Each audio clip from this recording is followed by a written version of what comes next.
Hey up ducks, Mr. B coming back at you with some more Call of Duty Black Ops 3 gameplay. In this gameplay I am using the Diamond Razorback. I go 31 kills to 11 deaths, so that's all that I'm going to say about the gameplay. I'm going to actually tell you a story about me, why I am the way I am, why I am so closed. I suppose you'd call me closed off, very hesitant to trust people, and I'm going to tell you why. So, let's go back 4 years now, I think. 4 years might be too long, but so 4 years ago I was unemployed and I went on a course from the job centre, which helped. I started basically volunteering in the loosest form of the word in a charity shop, and I did that for probably 3 months on this course, and then I found that I really enjoyed doing it, voluntary work in the voluntary sector, in the charity sector. So I stayed after the course had finished, whilst looking for work, helping out, and then a Christmas temporary paid job became available. I went for it, I got that job, and from there I was made into a permanent unofficial deputy manager of this children's charity. Not going to mention which children's charity, but I was made basically a deputy manager, whereas I was being paid as a sales assistant. It started off fine, everything was fine about it. I found that I really, really loved what I was doing. It just wasn't paying enough. So obviously, whilst I was working there, it probably was into the second year, maybe third. No, 2 years I was there. But I'll go into detail why I was let go, shall we say? Anyway, so I was there, and everything was going well, and it wasn't paying enough for me. And then my father became ill with cancer.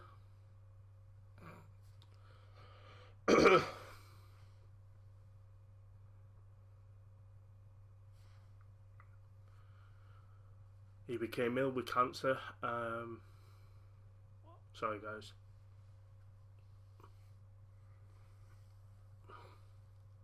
It's just used my active camo and I didn't even press it. He became ill with cancer, and I was on my own looking after him. Where did he go? I was chasing him.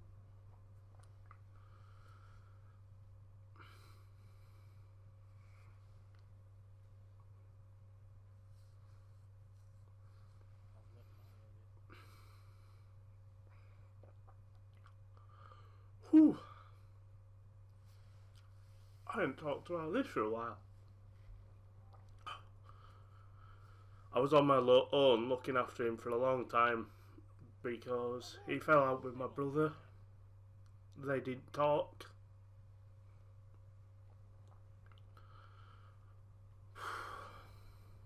This is harder than I thought.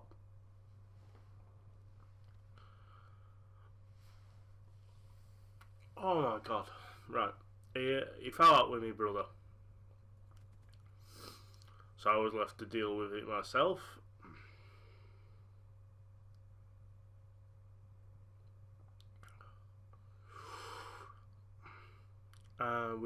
He battled it for a year, 2 years, and then he got some good news. He said it was in remission, and that stayed like it for probably 6 months, and then we got a call he went back to have his remission checkup. I think it was his year and a half check, and unfortunately, they found the cancer yet again. And he wanted to have chemotherapy and all that. They basically told him it was no good. It was too far advanced. And he was given 6 weeks to live. Now, this bear man, this was 6 weeks we had to get everything sorted.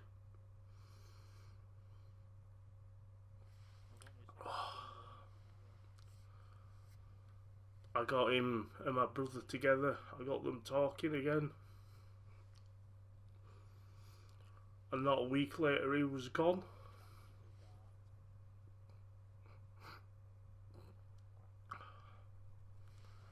Oh dear, I thought I was past this. Ooh, nice dark kill. He was gone about a week later, which left me in all sorts of mess, as you can imagine. Now, that left me with having to pay all the bills and everything, and I didn't have a clue where to start.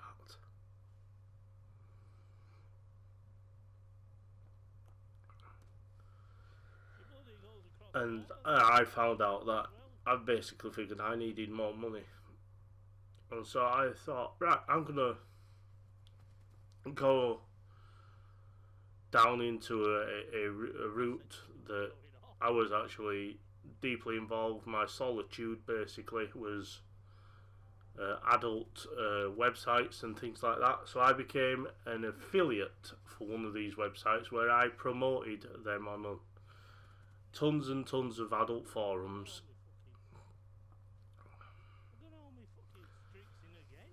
And basically, if people signed up to that website, I got a percentage of that signing on bonus, whatever you want to call it,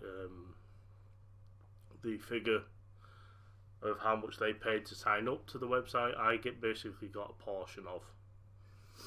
And this was going alright. This was bringing in enough money for me to live off and pay the bills and everything like that.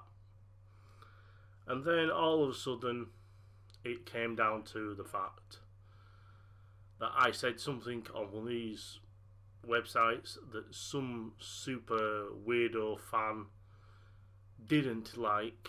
They basically hacked my social media, stole my identity off my Facebook, found out that I was working for a children's charity, and decided to lock me out of my old Twitter account and start posting things to Gary Glitter.